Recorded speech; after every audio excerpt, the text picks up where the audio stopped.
నమస్తే, welcome to Liya news. అహ్మదాబాద్లో air India విమానం కుప్పకూలి దాదాపు 242 మంది చనిపోయినట్టు తెలుస్తోంది. వారి కుటుంబాలకు లియో న్యూస్ తరపు నుంచి ప్రగాఢ సానుభూతి తెలియజేస్తున్నాం. ఇక దీని గురించి మరిన్ని వివరాలు తెలుసుకుందాం. మనతో పాటు ఉన్నారు సీనియర్ జర్నలిస్ట్ సత్యమూర్తి గారు, అలాగే మరో సీనియర్ జర్నలిస్ట్ డివి శ్రీనివాస్ గారు. నమస్కారం సార్. నమస్కారం అండి. నమస్కారం సార్. నమస్తే సార్, ఈరోజు వినే ఉంటారు మీరు కూడా, చాలా దురదృష్టకర ఘటన, చాలామందిని దిగ్భ్రాంతికి కూడా గురి చేసినటువంటి ఘటన. 242 మంది చనిపోవడం అంటే మామూలు విషయం కాదు. అసలు ఎక్కడ ఫెయిల్ అయిందంటారు? ఈ ఘటన జరగడానికి గల కారణాలు ఏంటంటారు? అంటే ఇది ఇంత పెద్ద ప్లేన్ క్రాష్ అనేది this is the first time మన దేశంలో జరగటం. అంటే ఎవరు ఊహించేది కాదు, ఎవరు కూడా దీన్ని ఇట్లా జరుగుతుందన్న ఆలోచన కూడా ఎవరికి రాదు. ఇంత పెద్ద దురదృష్టకరమైన సంఘటన జరగటం అంటే విమానంలో ప్రయాణిస్తున్న వాళ్ళే కాకుండా ఆ విమానం ఒక మెడికల్ కాలేజీ హాస్టల్ మీద క్రాష్ కావటం వల్ల హాస్టల్లో ఉన్న ఇన్మేట్స్ కూడా చనిపోవటం అనేది అది చాలా అసలు అంటే మాటలకు అందని విషాదం. దీని మీద ఇమ్మీడియట్గా ప్రధానమంత్రి నరేంద్ర మోడీ స్పందించటం, హోంమంత్రి అమిత్ షాని ఇక్కడికి ఆదేశించటం, పౌర విమానయాన శాఖ మంత్రి రామ్మోహన్ నాయుడిని ఇమ్మీడియట్గా స్పాట్కి అరెస్ట్ చేయించటం, ఇదంతా కూడా అక్కడ జరుగుతుంది. సహాయ కార్యక్రమాలన్నీ కూడా జరుగుతున్నాయి. కానీ జరిగిన లోటుని, అందులో మరణించిన వాళ్ళని ఎవరు తిరిగి తీసుకురాలేరు. వాళ్ళ ఆత్మకి శాంతి చేకూర్చాలని భగవంతుడిని ప్రార్థించటం తప్ప మనం కూడా ఏమీ చేయలేం. వారి కుటుంబాలు ఈ క్లిష్ట సమయంలో వాళ్ళు కూడా ధైర్యంగా ఉండాల్సిన అవసరం ఉంది. ఇక్కడ ప్రధానంగా ఏంటంటే ఈ ఎయిర్ క్రాఫ్ట్ క్రాష్కి సంబంధించి పూర్తి స్థాయిలో విచారణ కూడా జరుగుతున్నది. విచారణ జరిగిన తర్వాత ఈ సంఘటనకు జరిగిన కారణాలు ఏంటి అవి కూడా బయటికి వస్తాయి. 1:39కి ఫ్లైట్ టేక్ ఆఫ్ అయింది. కరెక్ట్గా 4:30 నిమిషాల తర్వాత ఏటీసీ తోటి దాని కనెక్షన్ కట్ అయిపోయింది. ఆ తర్వాత లాస్ట్ కాల్ చేశాడు, కానీ పైలట్ కూడా చాలా వెల్ ఎక్స్పీరియన్స్ ఉన్న పైలట్. అతనేమి కొత్త వ్యక్తి ఏం కాదు.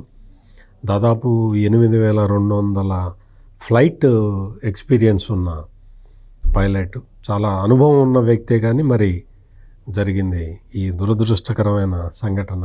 ఎవరు కూడా దీన్ని జీర్ణించుకునే పరిస్థితి ఉండదు. వాళ్ళందరికీ కూడా అందులో ఆ కుటుంబాలు ఇన్వాల్వ్ అయి ఉన్న కుటుంబాల వాళ్ళ శోకం తీరేది కాదు. ఆ భగవంతుడు వాళ్ళకి మనోధైర్యాన్ని ఇవ్వాలని, ఆ కుటుంబ సభ్యులందరూ కూడా వాళ్ళందరితో పాటు దేశ ప్రజలందరూ ఉన్నారు అన్న విషయాన్ని వాళ్ళు గుర్తుపెట్టుకోవాలని కోరటం మినహా మనం కూడా ఏమీ చేయలేం. వాళ్ళ కుటుంబాలకి సంపూర్ణ సానుభూతి వ్యక్తం చేయాల్సిన పరిస్థితి అయితే కనిపిస్తుంది. సార్, డివిఎస్ గారు, అంటే టేక్ ఆఫ్ అయిన కొద్ది నిమిషాల్లోనే అది ఎమర్జెన్సీ ప్రకటించారు అంటున్నారు. అసలు అంటే ఇలా జరగడానికి కారణాలు ఏమై ఉండొచ్చు అంటారు? అంటే సాంకేతిక లోపం అంటారా, లేదు అంటే దీని వెనక ఏమైనా కుట్రుండే అవకాశం ఉంటుందంటారా? అండ్ ముఖ్యంగా ఈ విమానంలో గుజరాత్ మాజీ సీఎం విజయ్ రూపానీ కూడా ఉన్నట్లు వార్తలు వస్తూ ఉన్నాయి. మీరేం చెప్తారు దీనిపై?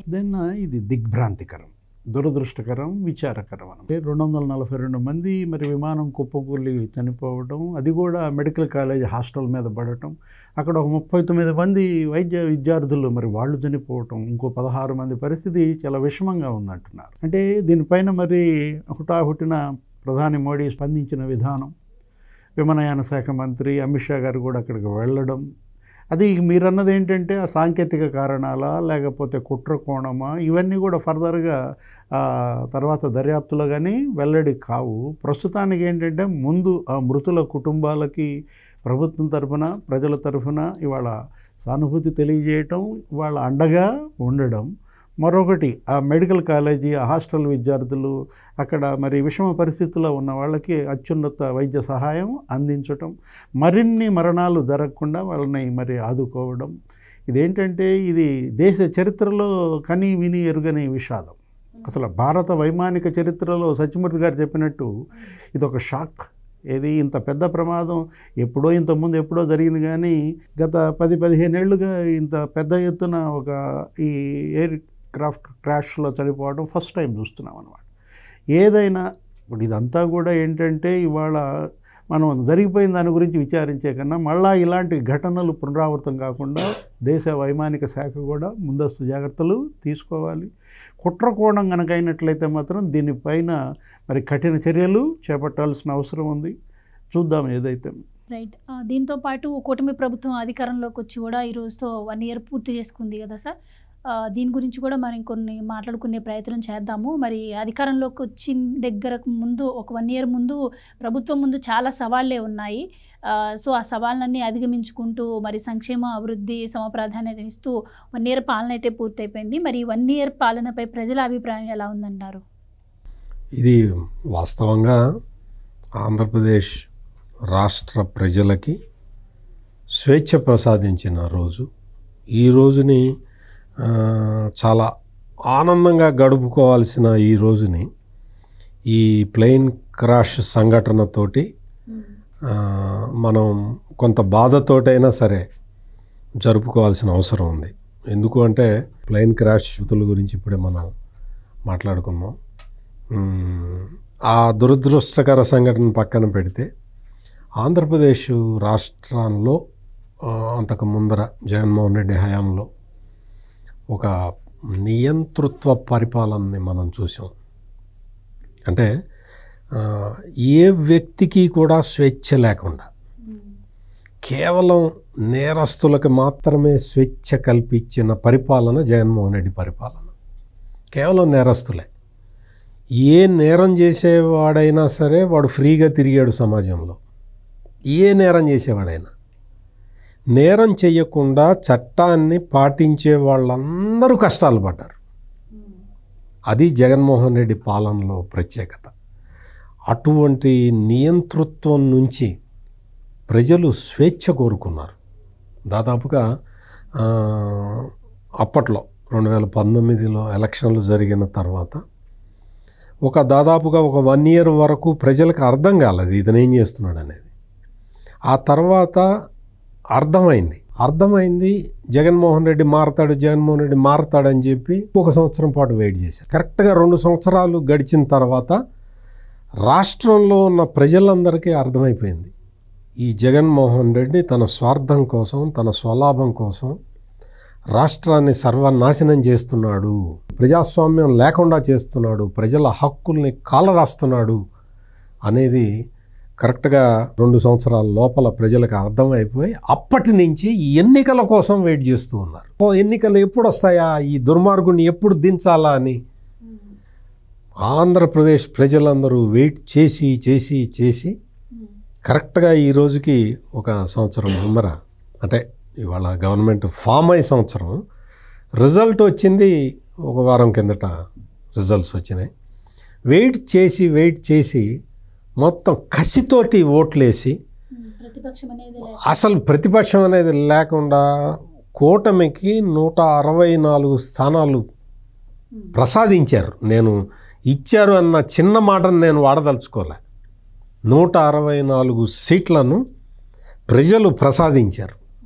అంటే ఎంత విసిగిపోయారు ఈ జగన్మోహన్ రెడ్డి ఒక దుష్ట పాలన. అది ఎంత పోలీసులు కరుకు బోట్లతోటి అమరావతి మహిళా రైతుల్ని పోలీసులు డొక్కల్లో తంతే రాష్ట్రంలో ఉన్న ప్రజలందరూ ఏడ్చారు, ఏడ్చారు. ఇదేంటి, ఒక తల్లిని ఇట్లా ట్రీట్ చేస్తారా? వాళ్ళు ఏదన్నా ఉద్యమకారులా, తీవ్రవాదులా, వాళ్ళు ఏదన్నా నక్సలైట్లా, వాళ్ళు ఏదన్నా పాకిస్తాన్ నుంచి వచ్చిన వాళ్ళ? ఎందుకు ఈ జగన్మోహన్ రెడ్డి ఇట్లా ప్రవర్తిస్తున్నాడని చెప్పి అందరూ కూడా అసలు వలవల ఏడ్చిన సందర్భాలు 1,00,000 ఉంటాయి ఈ జగన్మోహన్ రెడ్డి 5 సంవత్సరాల పరిపాలన. అందుకని ఇది అంతా వెళ్ళిపోయి ఒక స్వేచ్ఛాయుత వాతావరణంలో ఎవరి వ్యాపారం వాళ్ళు చేసుకుంటున్నారు. ఆర్య వైశ్యులైతే వాళ్ళు చిన్న కిరాణా షాపులు నడుపుకుంటే ఆ షాపులు నడుపుకోవటానికి కూడా వీల్లేని పరిస్థితిని జగన్మోహన్ రెడ్డి సృష్టించాడు.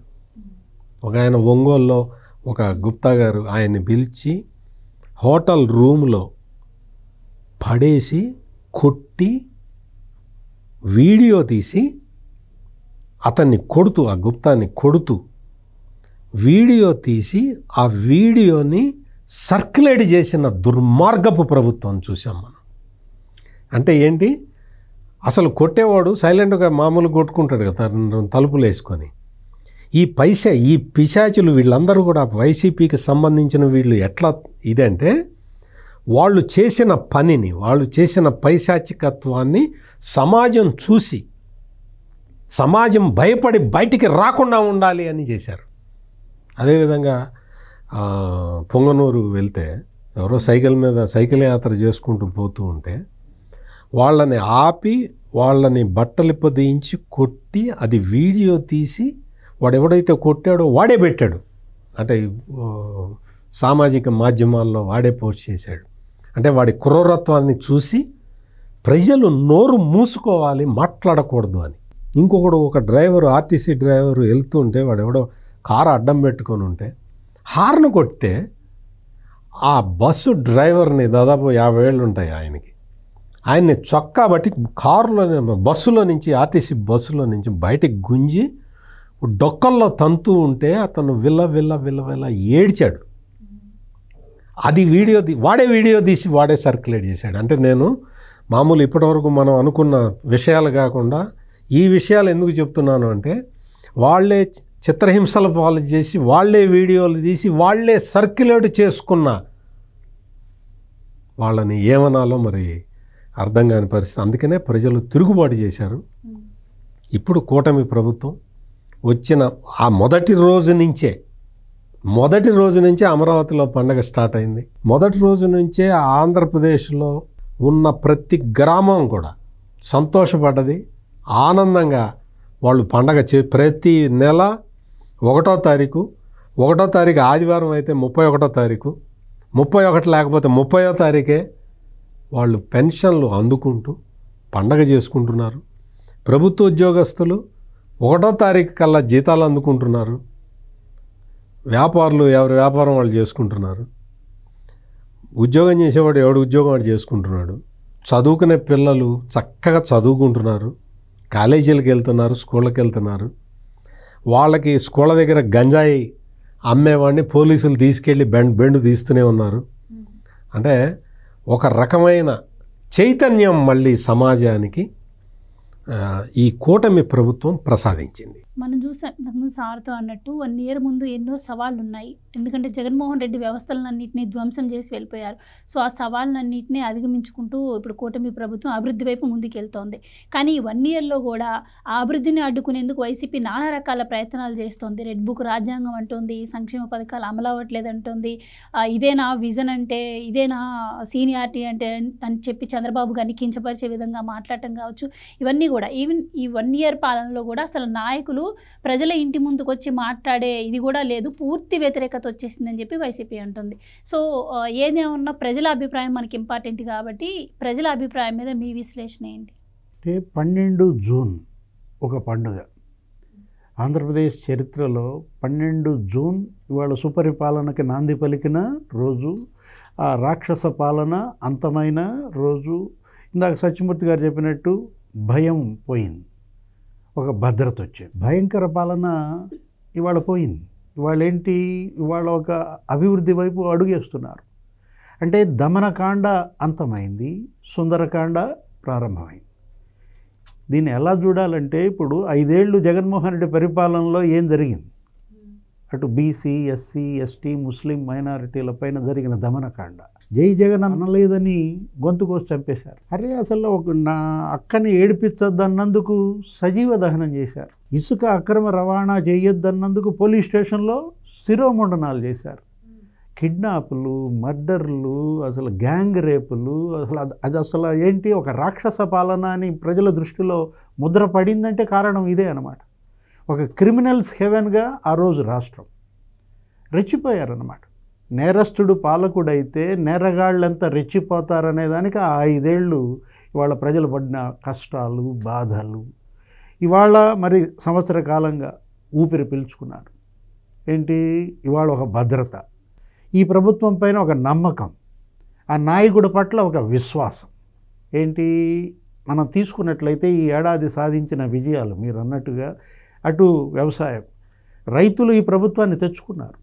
జగన్మోహన్ రెడ్డి హయాంలో రైతులు నానా అగచాట్లు పడ్డారు. ఎరువులు లేవు, విత్తనాలు లేవు, ఎంఎస్పి లేదు. ఆ తర్వాత అసలు వాళ్ళకి ఇవ్వాల్సినటువంటి డబ్బులు ఇవ్వకుండా మోసం చేశారు. 20,000 కోట్లు మరి ఆయన ఎగ్గొట్టాడు. ఏది? రైతు భరోసా. తను ఏమన్నాడు? కేంద్రం ఇచ్చేది కాకుండా 13,500 ఇస్తానన్నాడు. అట్లాంటిది కేంద్రం ఇచ్చిన 6,000 దానిలో మైనస్ చేశాడు. రైతు భరోసా కాదు అసలు ఏంటది, ఒక పెద్ద మోసం అయిపోయింది. డ్రిప్ ఇరిగేషను సబ్సిడీ ఎగ్గొట్టాడు. పండ్ల తోటలు ఇవాళ హార్టికల్చర్ హబ్ రాయలసీమ 90% సబ్సిడీ ఎగ్గొట్టాడు అన్నమాట. అదే కాదు, విద్యుత్ 2 గంటలు 3 గంటలు కూడా కరెంట్ వచ్చేది కాదు అప్పుడు పరిస్థితుల్లో. అవహేళనకు గురైంది. హరీష్ రావు ఎగతాళి చేశాడు. నేను తిరుపతి వెళ్ళాను, తిరుపతి వెళ్తే నన్ను అక్కడ వాళ్ళు అడిగారు, రైతులను అడిగాను, కరెంట్ ఎలా వస్తుంది మీకంటే 3 గంటలు కూడా రావట్లేదు అన్నారు. మా దగ్గర 24 గంటలు వస్తుందని చెప్పాను. అంటే ఎలా అప్పుడు అవహేళనకు గురైంది, ఇప్పుడు ఎలా మరి అందరి గౌరవాన్ని పొందుతోంది. ఇవాళ విద్యుత్ ఎటువంటి సమస్యలు లేకుండా నిరాఘాటంగా ఇస్తున్నారు కరెంట్. ఇవాళ ఇరిగేషన్ ప్రాజెక్టులు జగన్మోహన్ రెడ్డి పాడుపెట్టాడు. పోలవరాన్ని ముంచేశాడు. డయాఫ్రమ్ వాల్ దెబ్బతింది, గైడ్ బండు నాశనం అయిపోయింది. అసలు ఏ ప్రాజెక్టుకు అతను నిధులు ఇవ్వకుండా నీరు గార్చాడు. ఇప్పుడు పోలవరం ఇవాళ పనులు ముమ్మరంగా సాగుతున్నాయి. 12,500 కోట్లు ఇచ్చింది కేంద్రం. హంద్రీ నీవా 3,800 కోట్లు ఇచ్చారు. గాలేరు నగరి 1000 కోట్లు ఇచ్చారు. ఉత్తరాంధ్ర సుజల స్రవంతి. అంటే రైతుకి ఆ 3 రంగాలు, ఒకటి వ్యవసాయం అనుబంధ రంగాలు, లేకపోతే విద్యుత్ రంగం, ఇరిగేషన్. గొంతు నులిమాడు రైతులది. ఆ రైతులు తెచ్చుకున్న ప్రభుత్వం కాబట్టే ఇవాళ రైతు బిడ్డగా మరి చంద్రబాబు లేకపోతే పవన్ కళ్యాణ్, లోకేష్ వాళ్ళు స్పష్టంగా రైతులకి భద్రత ఇచ్చారు. అతను పెండింగ్ పెట్టిన 1,650 కోట్లు ధాన్యం బిల్లులు వీళ్ళు చెల్లించారు. మళ్ళా 90% సబ్సిడీ మరి హార్టికల్చర్కి ఇచ్చారు. Irrigation, micro irrigation, drip irrigation అన్ని విధాల వాళ్ళు ఆదుకున్నారు. ఇప్పుడు మహిళలు ఇవాళ తిరగబడ్డారు జగన్మోహన్ రెడ్డి పైన. ఆ రోజు మద్య నిషేధం చేస్తానని చెప్పి ఏం చేశాడు? మద్య కుంభకోణానికి పాల్పడ్డాడు. లిక్కర్ మాఫియా ఇవాళందరూ అరెస్ట్ అయ్యి ఇవాళ జైలుకి వెళ్ళారు. అంటే మద్యం పేరుతో విషం అమ్మాడు. 30,000 మంది ప్రాణాలు తీశాడు. లక్షలాది మంది కిడ్నీలు, లివరు దెబ్బతినేలా చేశాడు. ఇప్పుడు ఆ పరిస్థితి లేదు. ఇప్పుడేంటి? మొత్తం ఇవాళంతా కూడా ఒక కొత్త లిక్కర్ పాలసీ తీసుకొచ్చారు. ఈ ఏడాదిలో మనం చూసినట్లయితే ఇవాళ అన్ని బ్రాండ్లు దొరుకుతాయి ఎవరికి ఏది కావాలంటే. ఇవాళ జోక్యం లేదు. మద్యం తయారీలో ప్రభుత్వ జోక్యం లేదు. ఇప్పుడు ఇవాళ మనం చూసాం, యువత రగిలిపోయింది జగన్మోహన్ రెడ్డి పరిపాలనలో. యువతరం తిరగబడింది. యువగళం అంటూ లోకేష్ వెంట నడిచారు ఆ రోజు అతని పాదయాత్రలో. పెద్దగా మొత్తం వేలాది కార్యకర్తలు ఆ యువత ఆయన వెంట నడిచిన పరిస్థితి. ఇప్పుడు ఇవాళ మరి యువత ఈ ప్రభుత్వాన్ని తెచ్చుకున్న నేపథ్యంలో మనం చూసాం 9.5 లక్షల కోట్ల పెట్టుబడులు వచ్చాయి. ఎంఓయూలు చేసుకున్నారు. 8.5 లక్షల మందికి ఉపాధి వచ్చేలాగా ఎంఓయూల్లో కనీసం 50% వచ్చినా కానీ ఇవాళ 5-6 లక్షల మందికి ఉపాధి. మెగా డిఎస్సి వాళ్ళు తీసుకొచ్చారు. 16,345 పోస్టులతో మెగా డిఎస్సి వస్తే మీరన్నట్టు ఏం చేశాడు? దాని మీద కేసులు వేశాడు. 24 కేసులు వేయించాడు ఇవాళ ఈ సంవత్సర కాలంలో. ఇప్పుడు ఇవాళ 24వ కేసు క్లియర్ అయింది సుప్రీంకోర్టు. ఇప్పుడు రేపో మాపో ఇవాళ మెగా డిఎస్సి. అంటే బడులు తెరిచేటప్పటికల్లా టీచర్లను పెట్టాలంటూ అటు అభివృద్ధి, ఇటు సంక్షేమం, మరోవైపు అరాచక శక్తుల అణిచివేత, ఈ 3 పార్టీలని గెలిపించిన ఉద్దేశం ఆ 3 అంశాలు అమలు చేయమని. వాటికి కట్టుబడి, ప్రజా తీర్పుకు కట్టుబడి ఇవాళ ఏంటి? అటు అభివృద్ధి చేస్తున్నారు, ఇటు సంక్షేమం అందిస్తున్నారు, మరోవైపు అరాచక శక్తుల్ని అణిచేస్తున్నారు. ప్రజల అవసరాలంటే సార్ అన్నట్టు రైతులకు వ్యవసాయం, విద్యుత్ ప్రాజెక్టులే కాకుండా రాష్ట్రం అభివృద్ధి చెందాలంటే మౌలిక సదుపాయాలపైన కూడా దృష్టి పెట్టాల్సిన అవసరం ఉంది. జగన్మోహన్ రెడ్డి గారి హయాంలో మరి ఎలా ఉండేది? కూటమి ప్రభుత్వం అధికారంలోకి వచ్చాక ఈ 1 ఇయర్లో మౌలిక సదుపాయాల మీద దృష్టి పెట్టినట్టు మీరు గమనించారా? జగన్మోహన్ రెడ్డి పాలన గురించి మనం ప్రత్యేకంగా ఇది ఉంది అని చెప్పేదేమీ లేదు. రోడ్ల మీద గోతుల నుంచి ఏవి అసలు ఆ రోడ్ల మీద గోతుల్ని అయితే కప్పిపెట్టడానికి ఈ దాదాపు 1,000 కోట్లు 2,000 కోట్లు ఖర్చు పెట్టారు. రోడ్ల మీద ఎగతాళి చేశారు తెలంగాణ వాళ్ళు. తెలంగాణ డబల్ రోడ్డు ఉంటే తెలంగాణ, సింగిల్ రోడ్డు ఉంటే కేటీఆర్ బెదిరించాడు. కేటీఆర్ చెప్పాడు టీఆర్ఎస్ కనుక ఓట్లు లేకపోతే ఏపీ రోడ్ల మీద తిప్పుతారు. రోడ్ల మీద తిప్పుతాను అంటే ఏపీ రోడ్ల మీద తిప్పితే ఇంకా ఫట్ ప్రాణం పోతుంది.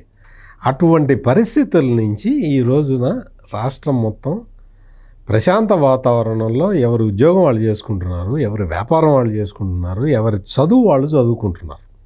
అంతకు మించి ఈ సమాజానికి పెద్దగా చేయాల్సిందేమీ లేదు.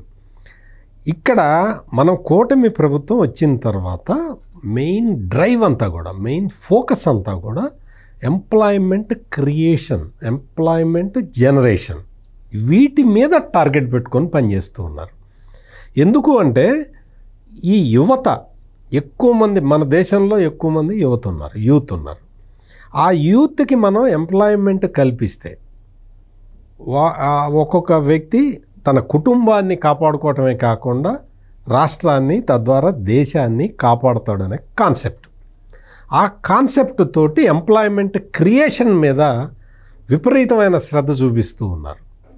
ఇప్పుడు మనం జగన్మోహన్ రెడ్డి టైంలో చూసాం కదా, మొత్తం ఒంగోలు నుంచి శ్రీకాకుళం నుంచి మొత్తం ఈ భవన నిర్మాణ కార్మికులు ఒక్కళ్ళు ఆ జిల్లాలో, ఉమ్మడి జిల్లాలో ఒక్కళ్ళు లేరు. అక్కడ అందరూ ఇతర రాష్ట్రాలకు వలసపోయారు, ఆత్మహత్యలు చేసుకున్నారు. మొత్తం సిమెంటు ఆయిందే, ఇసుక ఆయిందే, మొత్తం 2 బ్లాక్ చేసేసాడు. ఆత్మహత్యలు, భవన నిర్మాణ కార్మికులు, భవన నిర్మాణ రంగం మీద ఆధారపడ్డ వాళ్ళు అలో లక్ష్మణ అంటూ ఏడ్చారు. అటువంటి పరిస్థితి నుంచి ఈ రోజున మొత్తం స్వేచ్ఛ లభించింది. మొత్తం కన్స్ట్రక్షన్ యాక్టివిటీ విపరీతంగా జరుగుతున్నది ఆంధ్రప్రదేశ్లో.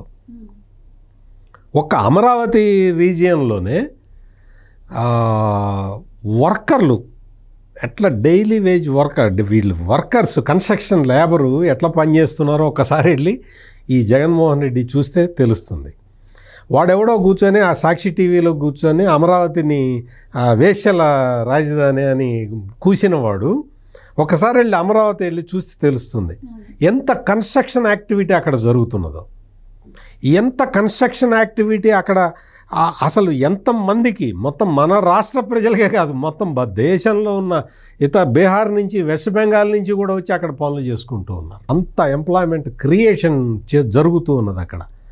ఒకవైపు ఇందాక డివి శ్రీనివాస్ గారు చెప్పినట్టు పోలవరం కన్స్ట్రక్షన్, పోలవరం మొత్తం అసలు డయాఫ్రమ్ వాల్ని మొత్తం 3 బొక్కలు పెట్టాడు ఈ జగన్మోహన్ రెడ్డి.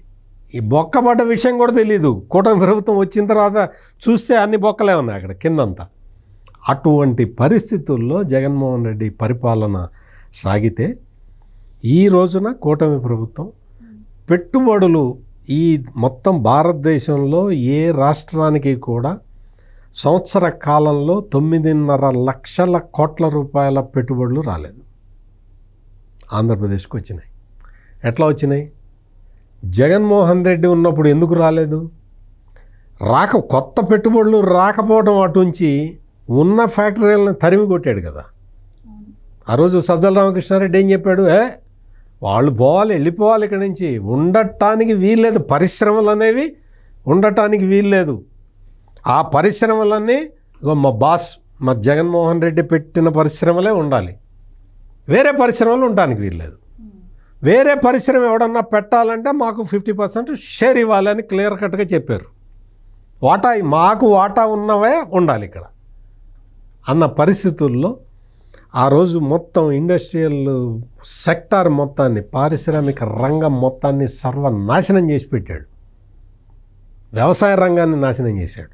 టూరిజం హబ్, అసలు ఆంధ్రప్రదేశ్ అనేది ఆ కోస్తా ప్రాంతాన్ని, తీర ప్రాంతాన్ని వాడుకుంటే టూరిజంలో ఒక అద్భుతాలు సృష్టించవచ్చు. అటువంటిది విశాఖపట్నంలో ఒక ఫ్లోటింగ్ బ్రిడ్జ్ అని పెట్టి దాన్ని కూడా సరిగ్గా చేయడం చేత కానీ జగన్మోహన్ రెడ్డి ఇంకా రాష్ట్రంలో ఇంకా టూరిజాన్ని ఏమి అభివృద్ధి చేస్తాడు, టూరిజం రంగాన్ని ఎట్లా ముందరికి తీసుకెళ్తాడు? ఇది అసలు అయిపోయింది, ఆ చాప్టర్ క్లోజ్ అయిపోయింది. విశాఖపట్నాన్ని టూరిజం హబ్గా చేద్దామని 2014 నుంచి 2019 వరకు చంద్రబాబు నాయుడు విపరీతంగా కృషి చేస్తే జగన్మోహన్ రెడ్డి వచ్చి సర్వనాశనం చేసి ఆ ఫ్లోటింగ్ బ్రిడ్జ్ కూడా పెట్టలేకపోయాడు. ఈ రోజున క్రూజులు తిరుగుతూ ఉన్నాయి. చెన్నై విశాఖపట్నం ఒక క్రూజ్ తిరుగుతూ ఉంటుంది. అంటే ఎంత టూరిజాన్ని ఎట్లా అట్రాక్ట్ చేయొచ్చు, ఎట్లా చేయాలి, ఎట్లా ముందరికి తీసుకెళ్ళాలి. టూరిజం అంటే జగన్మోహన్ రెడ్డికి ఏం గుర్తొస్తుంది అంటే విజయసాయిరెడ్డి కుమార్తెకి కొన్ని వందల ఎకరాలు ఇవ్వటం, ఒక కొండ రాసి ఇచ్చాడు. ఒక కొండ విజయసాయిరెడ్డి కూతురికి, ఒక కొండ ఏమో వాళ్ళ మిసెస్ అడిగిందని దాని మీద ఓ బిల్డింగ్ కట్టడానికి, ఇటువంటి వాటికి ఉపయోగించాడు. ఇది ఆయన టూరిజం. ప్రతి రంగంలో కూడా, ప్రతి రంగాన్ని కూడా సెలెక్ట్ చేసుకొని మరీ నాశనం చేశాడు జగన్మోహన్ రెడ్డి. ఈరోజు ప్రతి రంగాన్ని కూడా సెలెక్ట్ చేసుకొని బాగు చేస్తూ ఉన్నారు. అందుకని ఆంధ్రప్రదేశ్ సమాజం మొత్తం వికాసం వైపు పయనిస్తూ ఉన్నది. రైట్ సార్, కూటమి ప్రభుత్వం ఇచ్చిన వాటిలో 142 హామీలను నెరవేర్చింది అని చెప్పి వాళ్ళు చెప్పుకుంటున్నారు. కానీ ఇక్కడ జగన్ అంటే నమ్మకం, చంద్రబాబు అంటే మోసం అని చెప్పి ఈరోజు వైసీపీ వాళ్ళు ఒక బుక్ని రిలీజ్ చేశారు. అండ్ ముఖ్యంగా వాళ్ళు కూడా అన్న ఫీజు రియంబర్స్మెంట్, ఫీజు పోర్ గురించి కూడా మరి జగన్మోహన్ రెడ్డి గారు దీక్ష చేయబోతున్నట్టు వార్తలు వస్తున్నాయి. ఫీజు రియంబర్స్మెంట్ ఇవ్వలేదు, అలాగే నిరుద్యోగ భృతి అన్నారు, అది ఇవ్వలేదు. వీటన్నిటి గురించి కూడా వాళ్ళు ఇప్పుడు ప్రశ్నిస్తున్న పరిస్థితి. మరి ఏంటంటారు? ఫస్ట్ ఈ అమ్మాయి సాక్షి చదవటం మానేయాలి. లేదు, మంచి ప్రశ్న వేసింది. ఇప్పుడు వాళ్ళు ఏది చెప్పినా నువ్వు రివర్స్లో అర్థం చేసుకోవాలి. ఏమన్నారు, ఏదో పుస్తకం వేశారన్నావు కదా, ఏంటి ఆ పుస్తకం? చంద్రబాబు అంటే మోసం, జగన్ అంటే నమ్మకం. రివర్స్లో అంతే, రివర్స్లో అర్థం చేసుకోవాలి. చంద్రబాబు అంటే నమ్మకం, జగన్మోహన్ రెడ్డి అంటే మోసం. అంటే అది పార్టీయే రివర్స్ పార్టీ. అక్కడ నాయకులే రివర్స్గా ఆలోచిస్తారు. వాళ్ళు చేసే పనులు కూడా రివర్స్గానే చేస్తారు. టెండరింగా ఏంటది, రివర్స్ టెండరింగ్. అది మొత్తం అంతా party reverse, tender reverse, development reverse, welfare reverse. అసలు అడ్డం, పుట్టడమే అడ్డం. నా తల్లులు నా చెల్లెళ్ళు అంటే సొంత తల్లి చెల్లి సర్దుకున్నారు బయటికి. తల్లి మీద కేసేసేవాడు మరి మిమ్మల్ని అందరినీ నా తల్లులారా అంటే, చెల్లి ఆస్తి తినేవాడు మిమ్మల్ని అందరినీ నా చెల్లెళ్ళారా అంటే భయపడి సావకేం చేస్తారు. ఇవాళ సత్యమూర్తి గారు ఏమన్నారు, విధ్వంసం నుంచి వికాసం వైపు అన్నారు. అది ప్రాణాలు తీసిన ప్రభుత్వం, ఇది ప్రాణాలు పోసిన ప్రభుత్వం. మనం అంటుంది అదే. ఏంటి, ఇవాళ మనం తీసుకున్నట్లయితే ఈరోజు తల్లికి వందనం 8,745 కోట్లు తల్లుల ఖాతాలో వేశారట. ఎంతమంది పిల్లలు ఉంటే అంతమందికి, అంటే 10,000 కోట్లు ఒక్క తల్లికి వందనంకి ఎక్కడి నుంచి తెస్తున్నాడమ్మా ఈ డబ్బు? సత్యమూర్తి గారు, చంద్రబాబు నాకు అర్థం కావట్లేదు, నిజంగా ఎక్కడి నుంచి తెస్తున్నాడు ఈ డబ్బు? అరే 8,745 కోట్లు తల్లికి వందనం ఈరోజు 67 లక్షల మంది తల్లుల ఖాతాలో వేశారంటే 1వ తారీఖే జీతాలు ఇస్తున్నాడు. 12 నెలలుగా ప్రభుత్వ ఉద్యోగులకి ఎప్పుడన్నా 15వ తారీఖు జీతం ఇచ్చారా? 20వ తారీఖు జీతం. టీచర్లకైతే 26వ తారీఖు వరకు వేస్తూనే పోయాడు. 2-3 నెలలు, టీచర్లకైతే 2-3 నెలలు ఇవ్వని సంగతి ఉంది. 1-2 నెలలు ఇవ్వని సందర్భాలు కూడా ఉన్నాయి. అంటే ఈఎంఐలు జంప్ అయ్యాయి. అసలు పరపతి దెబ్బతీశాడు. వాళ్ళకి అసలు లోను పుట్టకుండా చేశాడనమాట. ఏది, ప్రభుత్వ ఉద్యోగం అంటే పిల్లనిమని అన్నారు. మళ్ళా ఆ పరిస్థితి నుంచి ఇవాళ ప్రభుత్వ ఉద్యోగుల పరపతి నిలబెట్టిన ప్రభుత్వం ఈ ప్రభుత్వం అన్నమాట. అదే కాదు, ఇందా సత్యమూర్తి గారు చెప్పారు, పెన్షన్ ఎప్పుడు వేస్తున్నారు? వృద్ధులకు, లేకపోతే దివ్యాంగులకు, లేకపోతే ఈ ఒంటరి మహిళలకు 1వ తారీఖు ఆదివారం వస్తే అంట, మరి ముందు రోజే 31వ తారీఖు 30వ తారీఖే ఇంటికి వెళ్ళి ఇస్తున్నారు. ముఖ్యమంత్రి పేదోడి ఇంటికి వచ్చి పింఛన్ ఇవ్వటం అంటే అసలు వాళ్ళు ఆశ్చర్యపోతున్నారు. ఆయనే టీ పెట్టి వాళ్ళకి ఇస్తున్నాడంట. ఆయనే పాల ప్యాకెట్ ఓపెన్ చేసి ఇవాళ మంత్రులు, ఎమ్మెల్యేలు చర్చ, జనంలో చర్చ. నేను చెప్తాను ఏంటంటే, అప్పటి ముఖ్యమంత్రికి ఇప్పటి ముఖ్యమంత్రికి తేడా ఏంటి? అప్పటి ముఖ్యమంత్రి నేల మీద లేడు, ఎక్కడ మబ్బుల్లో తిరిగాడు, ప్యాలెస్లో ఉన్నాడు, పరదాలు వలలు కట్టుకుంటే తప్ప బయటికి రాని జగన్మోహన్ రెడ్డి. ఇప్పుడు చంద్రబాబు అసలు ఇంట్లో ఉండడు, జనంలోనే ఉంటాడు. ఎక్కడికి వెళ్ళినా జనం బాధలు ఆలకిస్తాడు, వాళ్ళ దగ్గర వినతి పత్రాలు తీసుకుంటాడు. ఇవాళ ప్రజా దర్బార్ అని పెట్టి లోకేష్ నిన్న 65వ దఫా అంట విశాఖపట్నంలో ప్రజా దర్బారు వర్షం పడుతుంటే తీసుకుంటున్నాడు వినతి పత్రాలు. అంటే ఎవరు పాలకులు, ఎవరు నాయకులు, ఇవాళ ప్రజలు ఆలోచించటం. గతంలో 5 ఏళ్ళు జగన్మోహన్ రెడ్డి హయాంలో ఎవరి దగ్గరన్నా జగన్ ఒక వినతి పత్రం తీసుకున్నాడా? నీ బాధ ఏంటి, నీకేం కావాలి అని అడిగాడా? ఎవరి భుజం పైన నాకు తీసుకున్నాడు, చేయేశాడా? కసిరెడ్డి రాజు దగ్గర వినతి పత్రం తీసుకున్నాడు, విక్రాంత్ రెడ్డి దగ్గర నుంచి వినతి పత్రం తీసుకున్నాడు. ఆ పార్టీ నుంచి చాలా మంది బయటకు వచ్చిన వాళ్ళే చెప్పారు కదా సార్, మా అంటే సీఎం గారు లిక్కర్ appointment అమ్మకాల ఎవరికి గురించి లేదు. వినతి పత్రం ఇచ్చాడు. లిక్కర్ దోపిడీ మీద వినతి పత్రాలు తీసుకున్నాడు అనమాట. మద్యం దోపిడీ చేసుకుంటా నాకు ఇవ్వన్నా అంటే కసిరెడ్డి రాజుకి ఇచ్చేశాడు. లేకపోతే పోర్టు సెజ్జు నాకు కన్నేశాను నాకు కావాలంటే విక్రాంత్ రెడ్డికి ఇచ్చేశాడు. అటు పెద్దిరెడ్డికి చిత్తూరు రాసి ఇచ్చేశాడు, ఇటు సజ్జలకి కడప రాసి ఇచ్చేశాడు. జిల్లాలు ఇవాళ వైసీపీ వాళ్ళ ఎస్టేట్లుగా మార్చుకున్నారు. అసలు అటవీ శాఖ మంత్రి కంపేర్ చేయి, ఇప్పుడు ఎవరు? పవన్ కళ్యాణ్. ఇవాళ ఏంటి? అటవీ శాఖ మంత్రిగా మంట పుట్టిస్తున్నాడు.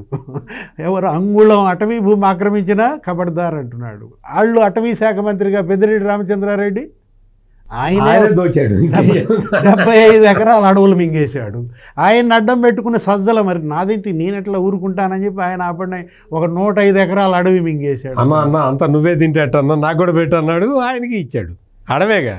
అసలు ఆకేపాటి అమర్నాథ్ రెడ్డి అనే ఎమ్మెల్యే అయితే టీటీడీ కళ్యాణ మండపం బీసీ కాలనీలో ఉన్న బిల్డింగు అన్నీ కలిపి మింగేశాడంట భూమితో సహా. అతను ఆగేపాటి అమర్నాథ్ రెడ్డి చెప్తాడు, జగనన్న నా ప్రాణం, జగనన్న నా ఊపిరి అంటాడు. ఎందుకు? భూములు కొట్టేయటానికి. అంటే అది భూ బకాసురుల పాలన, ఇది భూ పరిరక్షకుల పాలన. ల్యాండ్ టైటిలింగ్ యాక్ట్ అని చెప్పి అతను ఒరిజినల్ దస్తావేజులు మీ దగ్గర ఉండొద్దు, నా దగ్గరే ఉంచుకుంటా అన్నాడంట జగన్మోహన్ రెడ్డి. జనం భయపడిపోయారు. ఓరి నాయన, వీడు మళ్ళా గెలిస్తే మా ప్రాణాలు కాదు, మా భూములు కాదు, ఏమీ మిగలవని ఇవాళ అతను ఓడించిన పరిస్థితి. ఆ భయం ఇప్పుడుందా?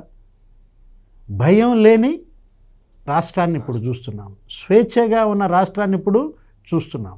అప్పుడేమో బిక్కుబిక్కుమంటూ నా ఇల్లు ఉంటుందా, నా భూమి ఉంటుందా, ఎవడు కబ్జా చేస్తాడని కాపలా కాసుకున్నటువంటి పరిస్థితి అన్నమాట. హైదరాబాదులో ఏమన్నా చుట్టాలు పెళ్ళి ఉంటే వెళ్ళొద్దామంటే భయం. హైదరాబాద్ దాకా వచ్చి మళ్ళీ ఒంగోలు వస్తే ఒంగోలులో బిల్డింగ్ భవనం ఉండదు. ఆడెవడో వచ్చి ఇది నాదే అంటాడు. ఏదంటే వాడు ఆల్రెడీ డాక్యుమెంట్ సృష్టించేస్తాడు వాడు. ఒంగోలులో అసలు అతి పెద్ద కుంభకోణం, అసలు ఈ ప్రపంచం చూడని కుంభకోణం జరిగింది. ఆస్తులు ఇల్లు ఉంటే ఆ ఇల్లు మీద నకిలీ డాక్యుమెంట్లు తయారు చేసుకొని నువ్వు హైదరాబాద్ నుంచి పెళ్ళికి వెళ్ళి రిటర్న్ వచ్చే లోపల ఈ ఇల్లు నాది అంటాడు. ఎవ్వడు ఏమి చేయలేని పరిస్థితి.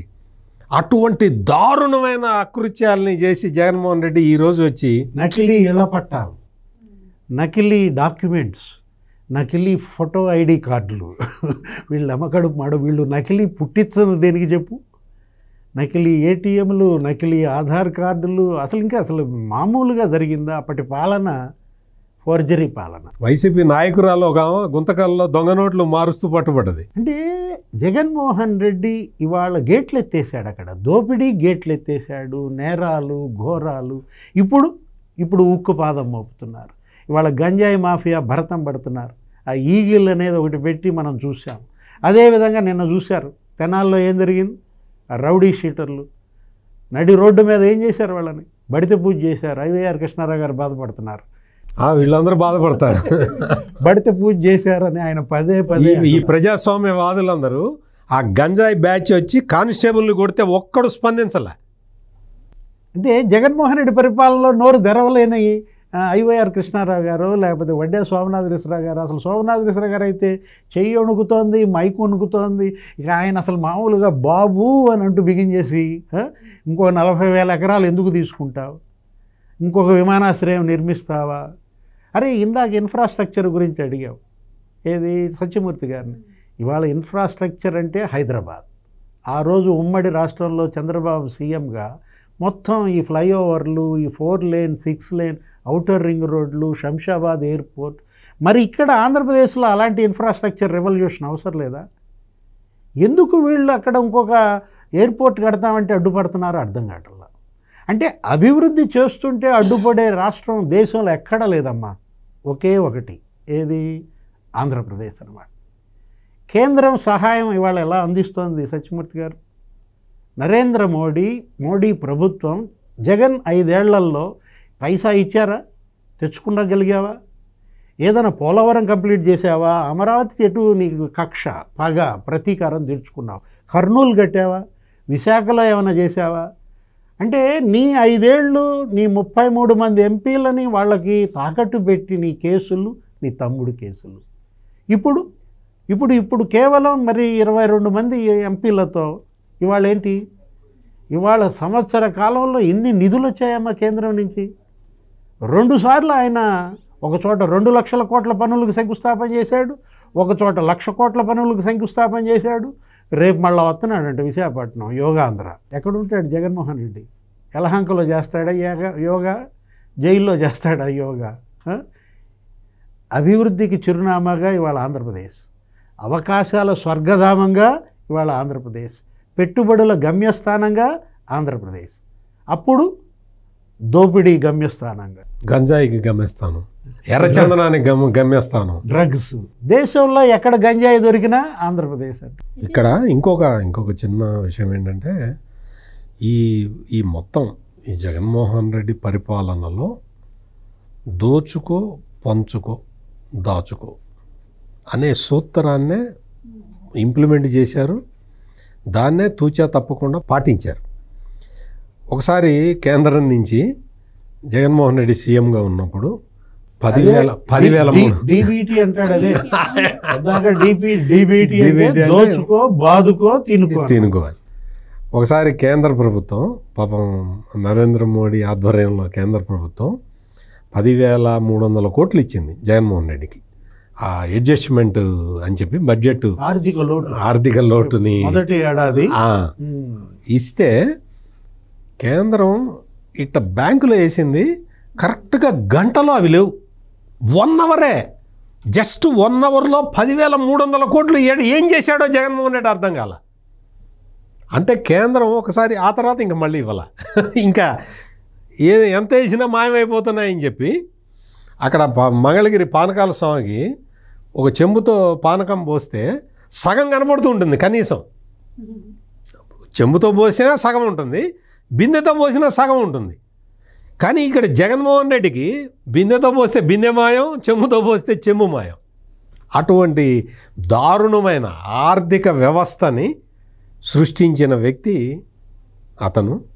ఇక్కడ పక్కడ్బందీగా ఆర్థిక వ్యవస్థను తీసుకొచ్చి ప్రభుత్వం ఏర్పడిన కరెక్ట్గా 14 రోజులకి 1వ తారీఖు వస్తే 1వ తారీఖు జీతాలు వేసేసారు. అంటే అప్పులు తేవడం తప్పు కాదమ్మా.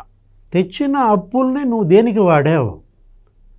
ఇప్పుడేది జగన్మోహన్ రెడ్డి అప్పులు 10 లక్షల కోట్ల అప్పులు చేశాడు. ఏం చేశాడు? అమరావతి కట్టాడా? పోలవరం కట్టాడా? లేకపోతే ఏదైనా ఇరిగేషన్ ప్రాజెక్ట్ పూర్తి చేశాడా? ఏమైనా రోడ్డు వేసాడా? ఫ్లైఓవర్లు కట్టాడా? ఇప్పుడు అప్పులు తెచ్చారు, కాదని అంటలేదు ఎవరు. ఇప్పుడు తెచ్చిన అప్పులు సద్వినియోగం చేస్తున్నారు, సంపద సృష్టిస్తున్నారు. ఏది ఇవాళ రోడ్లు వేస్తున్నారు, ప్రాజెక్టులు పూర్తి చేస్తున్నారు.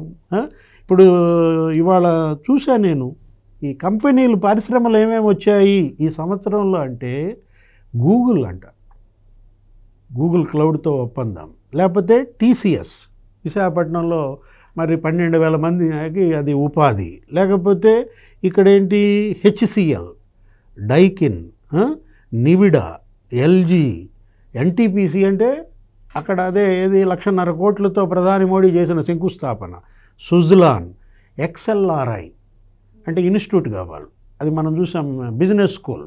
ఇక్కడ ఐబిఎం లాగా అక్కడ ఎక్స్ఎల్ఆర్ ఇన్స్టిట్యూట్ అన్నమాట. రిలయన్స్ వాళ్ళేంటి బయోగ్యాస్, కంప్రెస్డ్ బయోగ్యాస్ ప్లాంట్స్. మరి సుజ్లాను, లేకపోతే భారత్ ఎలక్ట్రానిక్స్, బెల్ వస్తుంది. రక్షణ సంస్థలన్నీ వాళ్ళ అనంతపురంలో పెట్టుబడులు పెడుతున్నాయి. రాజ్నాథ్ సింగ్ని కలిసి తీసుకున్నటువంటి పరిస్థితుల్లో లులు 3 చోట్ల లులు పెడుతున్నారు. నువ్వేమో తరిమేశావు పారిశ్రామికవేత్తలని, వాళ్ళేమో ఇవాళ చక్కగా పిలుస్తున్నారు, పరిశ్రమలు నెలకొల్పుతున్నారు. గంగ వెర్రులు ఎత్తిపోతున్నాడు. అసలు మామూలుగా చిందులు శివాలు దొక్కుతున్నాడు. నిన్న పొదిలిపోయి మనం చూసాం, మహిళల పైన దాడి. మొన్న రాఫ్తాడిపోయి మనం చూసాం, హెలికాప్టర్ బద్దలు కొట్టారు. అసలు విధ్వంసం, దాడి, దోపిడీ, ఇవి జగన్మోహన్ రెడ్డి. ఇప్పుడు వికాసం, నిర్మాణం, కట్టుబడి, ఒక ఉపాధి కల్పన, సంక్షేమ పాలన.